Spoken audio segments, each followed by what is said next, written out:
This is a bloody stage play in Paris titled The Vampire's Bride. In every performance, a beautiful young woman is devoured in front of the audience. The crowd is always amazed by the girl's acting, how she portrays fear and helplessness so vividly. Oh yes, Monsieur Vampire, take me! I adore you! They think it's just a brilliant show, but Louis, a fellow vampire, knows that on stage, other than the beautiful girl who's been caught, no one is alive. Louis is a timid vampire. He's eaten all the livestock on his estate, even the rats in the sewers. Before he became a vampire, he was a plantation owner in New Orleans. After his wife died in childbirth, he was so grief-stricken that he numbed himself with a life of debauchery, becoming like a zombie, just wanting to die. This, ironically, piqued the interest of the vampire Lestat. Lestat secretly followed Louis and saved him from a malicious pimp.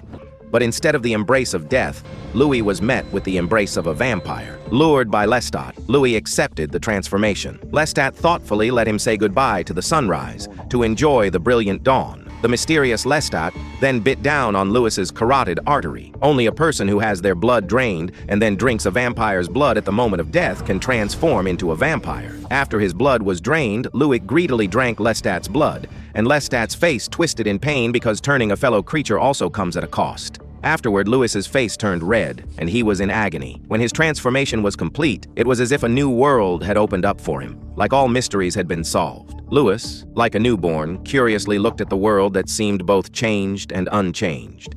Daybreak was coming, and Lestat had already prepared a coffin for Louis. When night fell again, the master and apprentice hunted a prostitute at a tavern. Louis didn't want to kill her, but Lestat had already anticipated this and finished her off for him. The 2 coins Lestat left behind pricked Louis's nerves even more. It was a mockery and a disregard for life. To hide their identities as vampires, they had to pretend to eat. The waitress noticed that their plates were untouched and came over to ask if they were okay. After Louis sent the waitress away, Lestat caught a rat and reluctantly squeezed out half a cup of blood to tide Louis over. Animal blood gets cold quickly and isn't as delicious as human blood, but at least it saved Louis from the torment of his conscience. Lestat was different. He had to eat 2 or 3 people a night, and they had to be handsome young men and women from high society. The master and apprentice often frequented balls. This time, Lestat picked out a target for Louis, an old, wealthy widow. Lestat had used his mind-reading abilities to discover that the widow had hired someone to kill her husband. Sucking the blood of a sinner would reduce his guilt, so Louis didn't refuse and successfully won the widow's heart. Although the widow was old enough to be Louis's grandmother, he caressed her for a long time while Lestat went after the widow's young lover. This was the kind of game high society played. Just as Louis was about to bite down, he got cold feet and had to settle for the widow's 2 small dogs. Coward of a vampire who prowls the night killing. But in just a few days, Louis had eaten all the livestock on the estate, and the bodies Lestat had thrown into the river were discovered by the slaves. A dark cloud hung over the entire plantation. The slaves gradually realized that their master and his guest never appeared during the day. Even as the estate fell into chaos, they remained in the castle, indifferent and uncaring. They both knew it was only a matter of time before they were exposed. Lestat suggested they move and start over, but Louis believed that no matter where they went, he was already in hell. The master and apprentice parted ways on bad terms. Later, a servant came looking for Louis, hoping he would calm the slaves. But Louis, tormented by his hunger, bit down on her wrist. The enraged slaves gathered in front of the mansion, wanting to burn their demon-possessed master. Louis, holding the servant's corpse, stepped out and silenced them all. After he drove the slaves away, he set fire to the plantation that had been in his family for generations. Louis was ready to die in the flames, but Lestat returned and pulled him out of the fire. In a way, Lestat was a responsible teacher. He just had a difficult apprentice. Afterward, the 2 moved to the riverbanks of New Orleans. Lestat continued his life of indulgence, taking pleasure in killing, but Louis refused to abandon his humanity. Even when blood was offered to him, he would knock it away without a second thought. Lestat, disappointed, could only take out his frustration on prostitutes. Just as he was about to give up on Louis, a turning point came. In a moment of extreme hunger, Louis bit a poor little girl. This thrilled Lestat, who had been following him. He picked up the girl's deceased mother and danced in celebration. Lestat's fighting spirit was reignited. After the rain stopped, Lestat followed a trail of dead rats and found Louis hiding in the sewers. After tasting the little girl's blood, Louis was in agony, as even eating all the rats in the city couldn't satisfy him. Lestat claimed he had a gift for Louis.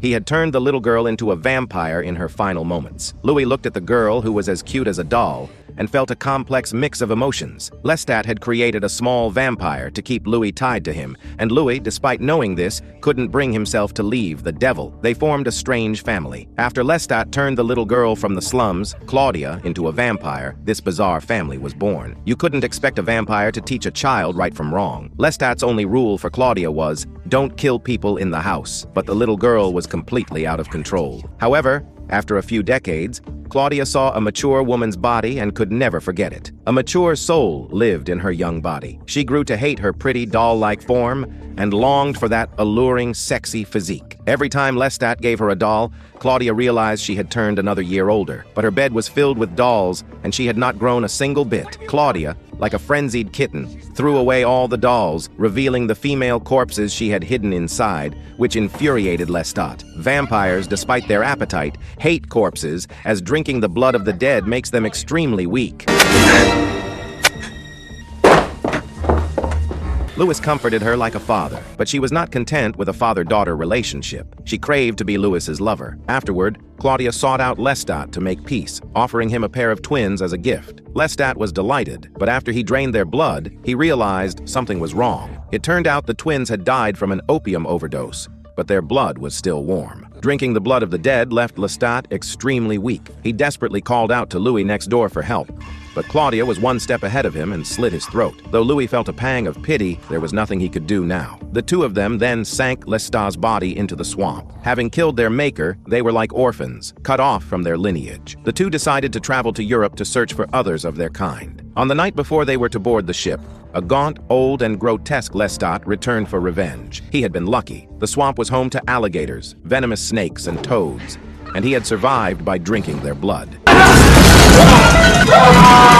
The two traveled through several European countries, but their search was fruitless, and Lestat never reappeared. Finally, they settled in France, living a life that was part father-daughter and part lovers. One night, as Louis was passing under a bridge, he met a strange man. The man mimicked Louis' every move, and then began to ballet dance by himself, effortlessly walking on the walls. Louis had finally found another of his kind, but to his surprise, the man simply mocked him. At that moment, a vampire named Armand appeared. He gave Louis a ticket to the opera house, inviting him to bring his little beauty to watch a performance. This was the bloodiest stage show in Paris, The Vampire's Bride. In every performance, a beautiful young woman was devoured in front of the audience. The crowd was amazed by the girl's acting, how she portrayed fear and helplessness so vividly. Only Louis, a fellow vampire, knew that besides the beautiful girl who was being caught, no one on stage was alive. They were all old vampires who had been honing their craft for hundreds or even thousands of years. Vampires pretending to be humans and then acting as vampires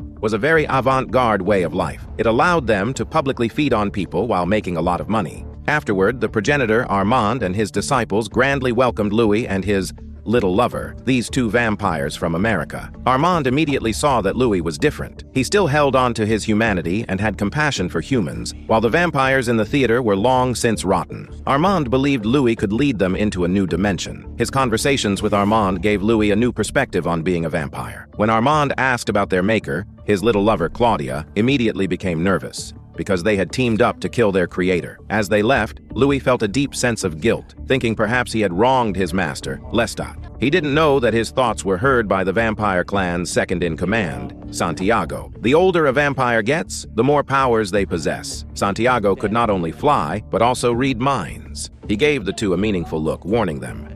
Back at their place, Claudia's suppressed anger finally erupted. It turned out Armand had used telepathy to warn her to leave Louis. Louis, in turn, promised Claudia he would never abandon her. In the following days, Louis frequently visited the theater to learn the ways of a vampire from Armand. Whenever Armand tried to recruit him, Louis would immediately refuse. One day, Armand suddenly warned Louis that Santiago had a murderous intent toward his little lover, and that if he didn't want her harmed, he should send her away quickly. Learning that Louis planned to leave with Claudia, Armand immediately made a heartfelt confession. The world was constantly changing, but the vampires in the theater were stubborn and stuck in the past. Armand didn't want to waste his time continuing this boring and meaningless life. Louis's appearance gave him hope. What could be a more beautiful bride than a vampire with a human soul? To make Louis stay, Armand taught him everything he knew about vampires, and Louis's heart began to waver. Claudia saw his hesitation, so she found a mother for herself and asked Louis to turn her. Ultimately, Louis's heart softened,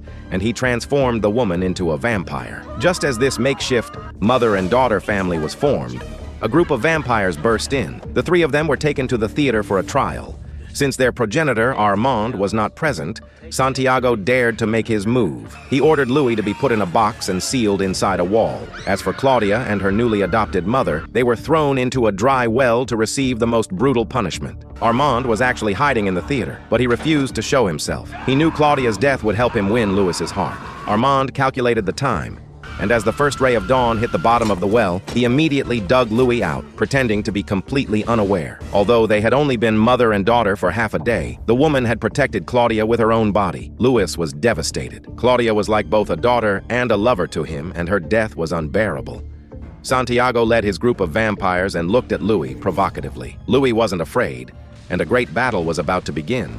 But Armand stopped him, explaining that even a progenitor could not fight an entire clan. The next day, Louis chose to act before sunrise, when the vampires were in their coffins. He burned the theater to the ground. Any vampire who came out of their coffin was cut in half by Louis. He swung his scythe like the Grim Reaper, harvesting this group of little devils who had caused chaos in the world. Even Santiago, whose power was second only to the progenitor, couldn't escape his fate of being sliced in two. It was already dawn, and Louis had to either be consumed by the fire or face the sun. At the last moment, Armand came in a carriage and saved Louis. He had thought Louis would now follow him devotedly, but Louis had already seen through his hypocrisy and rejected him once again. In 1988, Louis returned to New Orleans. With the advancement of technology, he could finally watch the sunrise on a big screen. In the ruins of his old home, he found his master, Lestat, barely clinging to life. Lestat had waited 200 years for him, still holding on to their old grudges, but Louis had long since moved on. The master and apprentice were like two people from different worlds.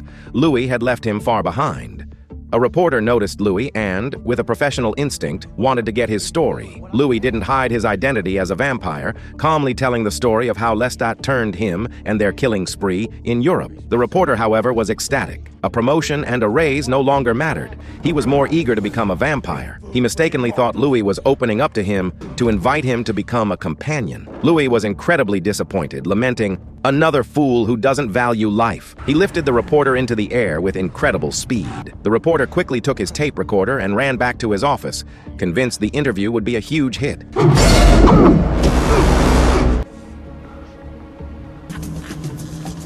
And taste. It was just a simple passing encounter, yet it sparked an irresistible connection between two hearts. What seemed like a fleeting glance with no future entanglements unexpectedly turned into something more when the two crossed paths again, this time in a boxing ring. Tonight, Benny and his older brother Theo visited the amusement park. However, they weren't there for the rides. They were scouting for potential targets. Theo and his girlfriend were enthusiastically mingling and chatting up girls, but Benny seemed entirely disinterested. He quietly observed everything around him, as if the lively chaos had nothing to do with him. Not wanting to see his younger brother looking so lifeless, Theo dragged him to a nearby boxing gym, urging him to step into the ring and let off some steam. Benny put on the gloves and slowly walked to the center of the ring. To his surprise, his opponent turned out to be a woman he had recently fallen for at first sight. When Zelda saw Benny, she froze in place, equally stunned. She hadn't expected the boy who had stirred her heart to appear before her in such a way. They stared at each other, dumbfounded. But this was a boxing match, and a winner had to be decided. At the referee's signal, the match officially began.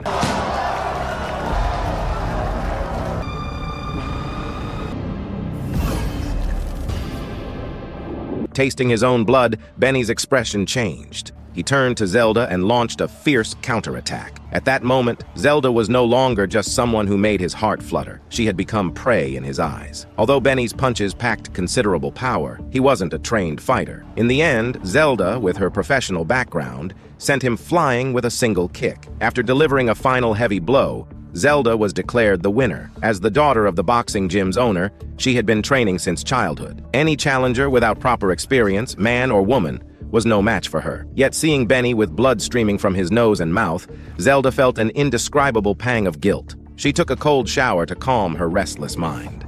But just as she was hanging up her towel, Benny suddenly appeared behind her. He slowly walked up to Zelda, shy yet trying to appear composed, and finally spoke what was on his mind. He confessed that Zelda was the most captivating girl he had ever encountered in his long life. Thinking he was joking, Zelda asked how old he was. Benny immediately blurted out, 287 years old. Though Zelda laughed it off as a joke, Benny nervously swallowed hard. Before they could continue their conversation, Theo appeared out of nowhere and called Benny away. Zelda, curious, decided to follow the two brothers and discovered them chatting with a group of young girls. Although not being invited left Zelda feeling sour, her determination to see Benny led her to hatch a plan. She pretended to accidentally bump into one of the girls and easily swiped the invitation from her hands. That evening, Zelda put on a stunning party look, complete with glowing makeup and a sparkling mini dress. Sneaking out while her father and older brother weren't paying attention, she followed the map on the invitation to a secluded mansion on the outskirts of town. However, the location gave off an eerie and foreboding vibe. Just as she began to wonder if she had the wrong place,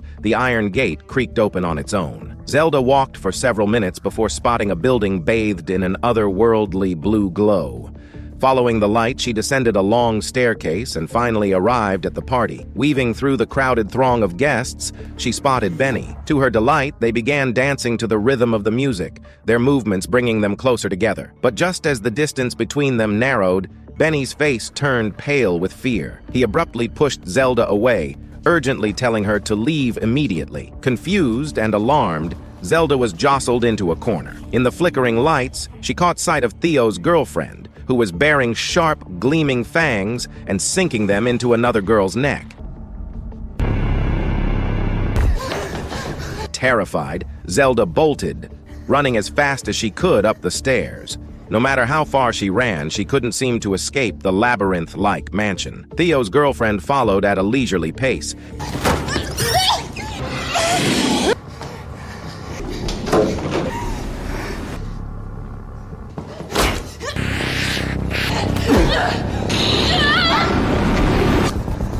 By the time Theo arrived, Zelda had already escaped. His girlfriend, however, had been impaled through the heart by a decorative sword on a statue below. With no witnesses to the act, no one knew who the culprit was. Overwhelmed with grief, Theo vowed to uncover the killer, but his mourning was interrupted when his mother returned with his younger sister. Rather than consoling him, she berated him for hosting such a reckless party that led to such a tragedy. Before dawn, Theo carried his girlfriend's body to a chamber. While the others stood in the shadows wearing dark sunglasses, he lingered near the body, unwilling to part with her. Just as the first rays of sunlight crept into the room, Benny rushed over and pulled his brother away. Moments later, the body on the stone slab was engulfed in flames. For vampires who had lived thousands of years, seeing one of their kind reduced to ashes in this manner was the ultimate humiliation. Theo was convinced his girlfriend's death was no accident and vowed to find the killer at any cost. His determination for revenge became the greatest obstacle between Benny and Zelda. Clutching the bracelet he had torn from his girlfriend's wrist, Theo let the scorching sunlight burn his hand. But even the searing pain couldn't numb the agony of losing his love. Theo's unrelenting quest for vengeance left Benny uneasy,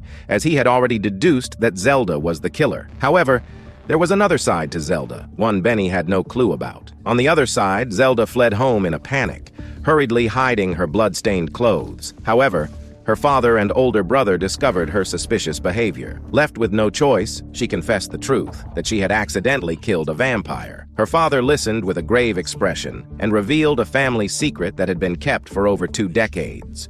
Beneath the guise of running a boxing gym, their family had been vampire hunters for generations. For hundreds of years, their family had carried the sacred mission of hunting down and eliminating these bloodthirsty creatures. Zelda, however, was unwilling to accept this legacy, as it meant cutting ties with Benny and becoming mortal enemies.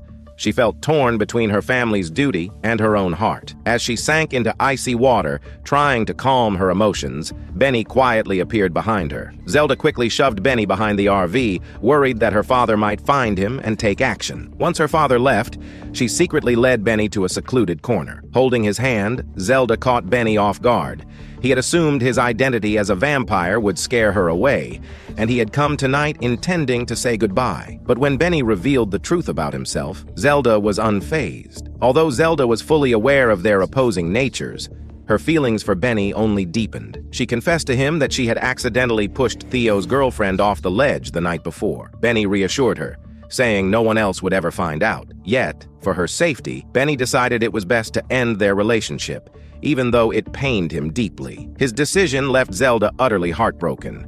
Benny, too, felt the weight of Zelda's unspoken pain, but the path before them seemed inevitable. Returning home, he opened a fridge full of blood bags, only to be interrupted by his younger cousin, who asked him to tuck her into bed. After he did so, however, she hinted that what she wanted wasn't merely sibling affection. Meanwhile, Zelda's father was training her in the art of vampire hunting. He explained that myths about garlic and crucifixes were nonsense. The only things that could kill vampires were sunlight and a wooden stake through the heart. Handing her a stake and hammer, he instructed her to aim for the heart of the dummy on the ground. Zelda hesitated, overwhelmed by the thought of having to use these tools against Benny. Her heart felt as if it were being torn apart. Neither her father nor her brother noticed her inner turmoil as they prepared to infiltrate Benny's mansion. They donned masks and brought their tools, knowing that daytime was when vampires rested, making it the perfect time to strike. The trio broke into the mansion, first discovering a stash of blood bags in a refrigerator. Without hesitation, her brother punctured all the bags, spilling their contents everywhere. The three continued searching the house but found no sign of anyone. At the same time, Benny and Theo were at their mother's office, a standalone building in the city center. From the outside, it looked like any ordinary office building, but its specially designed glass completely blocked out sunlight, making it a perfect refuge during the day. On the surface, Benny's mother appeared to be a compassionate philanthropist, known for establishing specialized funds aimed at curing cancer and Alzheimer's disease. She encouraged patients suffering from these conditions to donate blood, claiming it would contribute to medical research. In reality, the collected blood served as the essential sustenance for their vampire clan. Today, she summoned her two sons to her office because of the fallout from the recent party. One of the victims, who had been bitten to death, turned out to be the daughter of a high-ranking official. She ordered the brothers to clean up the mess and ensure no further trouble came her way. However, since the death of his girlfriend, Theo had been consumed by hatred. He approached the detective in charge of the case, a woman he had worked with before. With just a sniff, Theo could tell she was suffering from cancer. He promised to help her achieve eternal life as a vampire if she found out who had killed his girlfriend. The detective, one of the few who knew the family's true identity, had previously helped Theo handle several difficult situations in exchange for money. She believed every word he said without question. Benny, however, couldn't understand why so many people desired immortality. To him, eternal life felt more like a curse. Theo had never agreed with his brother's viewpoint, but after losing his girlfriend, he felt as if his own heart had died. Nevertheless, he encouraged Benny to move forward and hoped he might find true love again someday. Meanwhile, at the mansion, Zelda stumbled upon a photo of Benny with another woman. She also discovered Benny's younger cousin hiding under a table. Assuming the girl was just a teenager, Zelda removed her mask and tried to comfort her gently. Little did she know, the young girl had already lived for over a century.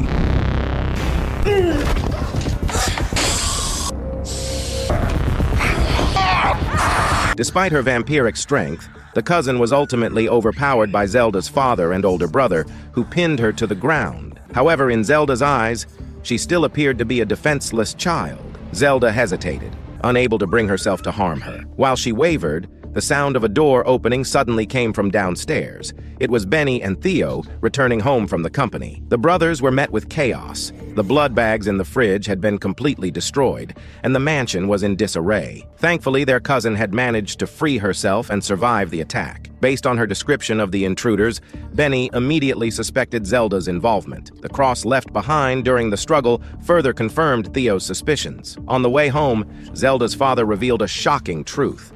Zelda's mother had been brutally murdered by vampires years ago. As soon as the sun set, Benny rushed to Zelda's home to confirm his suspicions. To his dismay, he found himself cornered by Zelda's father and brother. Thinking quickly, Benny claimed to be a college student, writing a paper on women in traditionally male-dominated professions, with Zelda's career as a boxer being a prime example. Although Zelda was upset by Benny's attempt to draw a clear boundary between them, she chose not to expose his lie. Using the pretext of granting him an interview, she led him away from the RV to a safer location. Benny then brought Zelda to meet someone, his human girlfriend of several decades. The woman now lay in bed, her body covered in tubes, unable to move. She was quietly awaiting the arrival of death. Benny's purpose in bringing Zelda here was to show her the harsh reality of being with him. A life with him meant living in the shadows, and eventually, Zelda would end up just like his current girlfriend. Benny admitted that he regretted his decision from decades ago. If he hadn't been selfish, His girlfriend could have had a normal life, marrying, having children,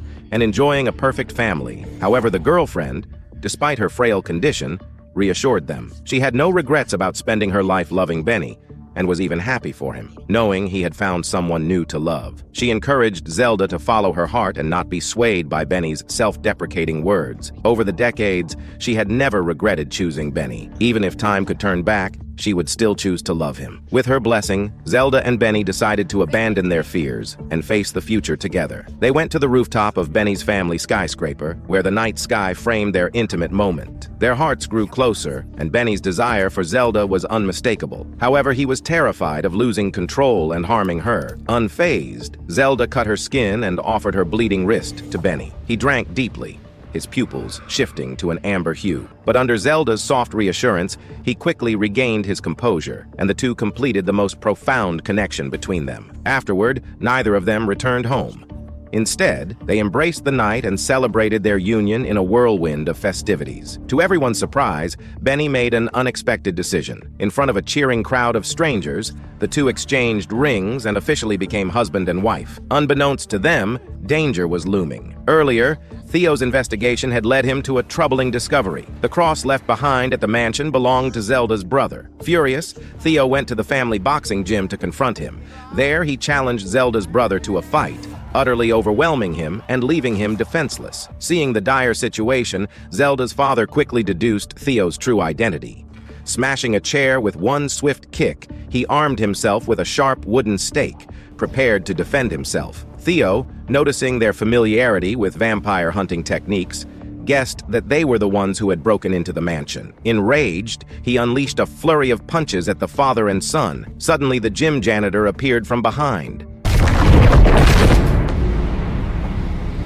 His cousin unexpectedly arrived. She revealed to him that Zelda was the woman who had broken into the mansion. It turned out that she had been secretly following Benny and discovered his relationship with Zelda. Jealous of Zelda, the cousin sought to use Theo to eliminate her romantic rival. At that moment, Benny and Zelda, having just completed their wedding, reluctantly parted ways. However, as Zelda waited for the subway, she was suddenly grabbed from behind, her mouth and nose covered. The assailant was none other than Theo, consumed with hatred. When Zelda awoke, she found herself in Benny's family mansion. Determined to defend herself, she broke apart a wooden coat hanger, fashioning a sharp stake from the splintered wood. Suddenly, a hauntingly beautiful piano melody echoed from nearby. Drawn to the sound, Zelda cautiously followed it. Before she could get close, however, Theo intercepted her.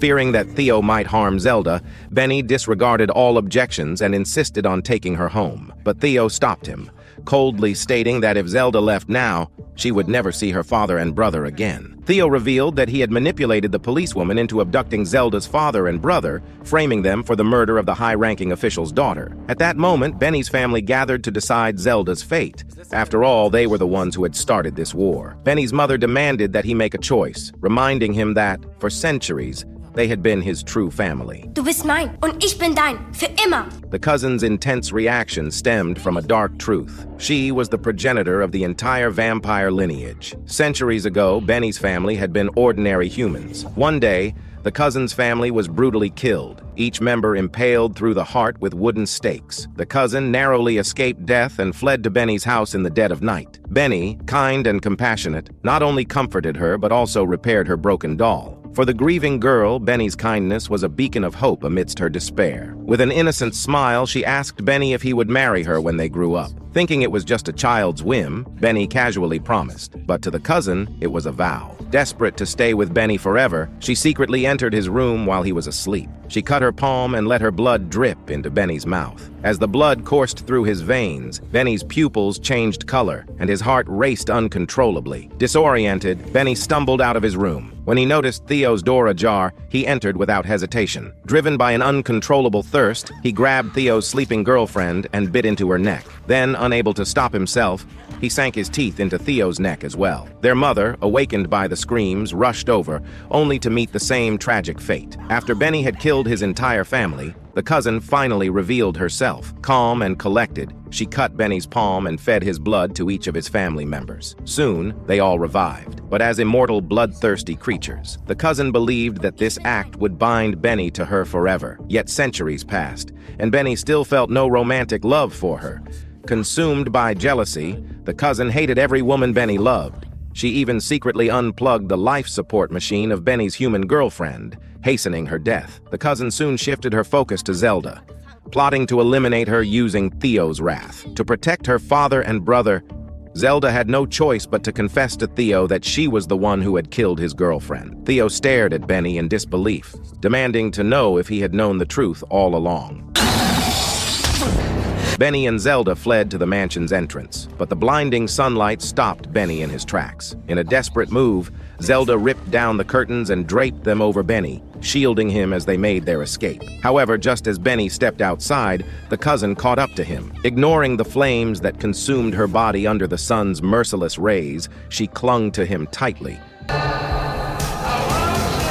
Meanwhile, Theo, consumed by vengeance, took Zelda's father and brother to the morgue. There, he nailed each of them inside a coffin. When Zelda and Benny arrived, they saw one coffin already engulfed in flames. Fortunately, it turned out to be a close call. The coffins holding her father and brother had not yet been burned. As Zelda and Benny freed her family and prepared to leave, Theo suddenly appeared, with the policewoman blocking their escape route. Zelda, desperate to defuse the situation, knelt down and apologized, claiming she had only accidentally pushed Theo's girlfriend. Just as the policewoman was about to pull the trigger, Zelda's father rushed forward, disrupting her aim. Benny seized the moment to overpower everyone, ensuring their escape. Though they managed to flee, the cost was high. Zelda's father had been shot in the abdomen. The policewoman, having failed to help Theo and earning no reward of immortality, was left with nothing. Theo, consumed by despair, found himself at his girlfriend's grave. In a daze, he imagined her presence, her voice cutting through his anguish. She reminded Theo that Benny had found his true love, something Theo had always hoped for. Theo reflected on his centuries-long love for his girlfriend, their bond unwavering even through time. Understanding the pain of losing one's soulmate, he resolved to spare Benny from the same torment. But Theo no longer wished to continue his existence. After bidding his mother farewell, he ascended to the rooftop. There, the searing sunlight awaited him, its rays promising swift obliteration. With his eyes shut, he walked forward without hesitation. By the time his mother realized something was wrong, it was too late. All she could see was a trail of ashes, scattered by the wind on the staircase. Meanwhile, Zelda's father was critically wounded, his body drenched in blood. Benny struggled to suppress his bloodthirsty instincts, but he managed to regain control and assisted the siblings in extracting the bullet, saving Zelda's father from death's grasp. After their near-death experiences, Zelda's father decided it was time to reveal the truth about the past. He confessed that not only was her mother not killed by vampires, but she herself had been a vampire all along. Years ago, upon discovering his wife's true identity, Zelda's father, fearing for the safety of their children, had forced her to leave. However, her love for the children compelled her to secretly take them away with her. When he eventually found them, only his wife and son were present. Zelda was nowhere to be seen. Believing his wife had lost her humanity and killed their daughter, he lashed out in rage, driving a wooden stake through her heart. Unbeknownst to him, Zelda had merely gone to the convenience store to buy ice cream. Zelda and her brother were left in shock, struggling to accept that their father had deceived them for so many years, and worse, that he was the one responsible for their mother's death. Despite the painful revelations, life had to go on. Zelda and Benny decided to leave this cursed place and start anew somewhere no one knew them. But just as they prepared to depart, Benny's mother appeared, grief-stricken and desperate. She begged him to stay, saying she couldn't bear to lose another son. The sorrow etched on her face made Benny immediately realize something had happened to Theo. Tears welled up in his eyes, but when he turned to Zelda, he made his decision. No matter the pain, he would leave this place with her. Zelda's older brother, however, had been indoctrinated since childhood to believe that vampires were soulless monsters. Even after learning the truth about their mother, his prejudice remained unshaken. Benny, caught off guard, was suddenly impaled through the heart by the brother's stake. Summoning his remaining strength, Benny urged her to stop the cycle of hatred, to ensure no more blood would be spilled. Benny's mother, consumed by grief and rage, had bitten Zelda's brother. Hearing her cries of pain, Benny, barely alive, mustered all his strength to rise. With one swing of a wooden plank, he knocked his mother unconscious just as she was about to strike again. Yet Zelda was already gravely wounded, bleeding profusely. Never felt that way. Zelda's father later buried them together side by side, a final act of reconciliation for the shattered family. But when night fell, eerie sounds began emanating from the graveyard. Suddenly, a hand burst through the soil. It was Zelda, reborn as a vampire rising from the earth.